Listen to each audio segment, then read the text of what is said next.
On this day in 1957, Celtic won a league match at Ibrox for the first time in 22 years. Celtic's visit to Ibrox on the 21st of September 1957 came 22 years to the day since their last league win at the ground in 1935, when Frank Murphy and Johnny Crumb scored the goals and Joe Kenaway saved a late penalty from David Meiklejohn to secure victory. Jubilant Celtic fans ran onto the pitch at the end to swamp Kenaway for a save that would prove crucial in Celtic's charge to their first league title in 10 years.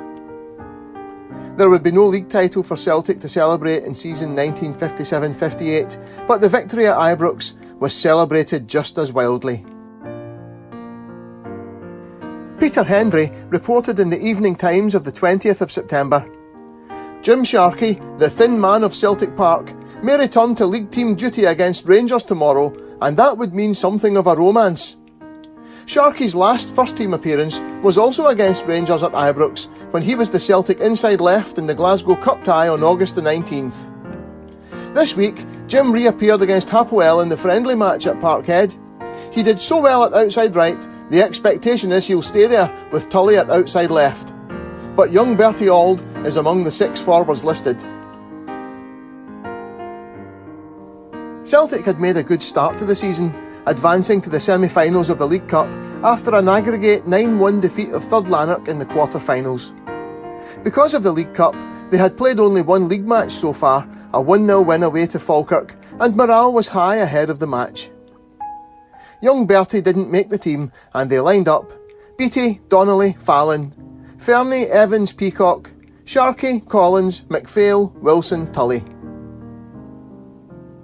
Ger Henderson wrote in the Evening Times of the 21st of September, "The air above Ibrox was damp and clammy, but the terracing atmosphere was tinder dry 20 minutes before the start, when a full half-dozen airy tricolours were brandished at the Celtic end of the ground. Immediately, a like number of Union Jacks came up in retaliation at the other end of the ground, and the 70,000 crowd was at simmering point." Bobby Collins scored first for Celtic in 19 minutes, with what Cyril Horne in the Glasgow Herald of the 23rd of September 1957 described as a glorious goal. Billy McPhail out-jumped Rangers centre-half John Valentine, not for the last time that season, and Collins raced on to his head flick. Horne reported, "In a few electrifying seconds he had taken the ball in his stride, darted inward and past Shearer, and baffled the outcoming Ritchie with a perfectly placed low shot."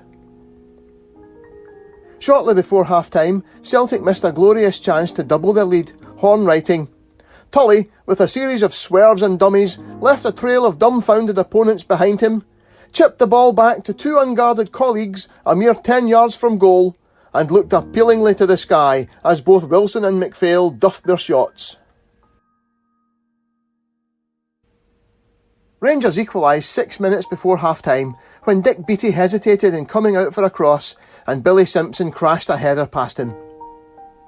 On 54 minutes, Celtic went ahead again with a set play, Bobby Collins flighting a perfectly placed ball for Billy McPhail to head powerfully over Ritchie and into the net.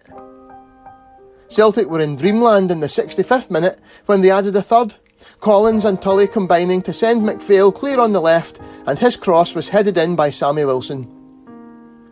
Rangers pulled one back with 22 minutes to play, Beattie again looking hesitant and allowing Murray to head the ball on before he could reach it for Simpson to score his second. Rangers pressed furiously for an equaliser, with Willie Fernie clearing another Simpson header off the line and Murray heading against the post. But Celtic held on for a thoroughly deserved win. Cyril Horne concluded his report, "Celtic had the best fullback afield in Fallon, a clearly superior half-back line, and as obvious an advantage in skill and shrewdness in the forward line. Perhaps their disadvantage in physique was to their advantage. In any event, they gained the reward of devoting more attention to the arts and crafts of the game." The next meeting of the teams came in the League Cup final on a sunny autumn afternoon in October 1957, and as a dress rehearsal, it wasn't too shabby.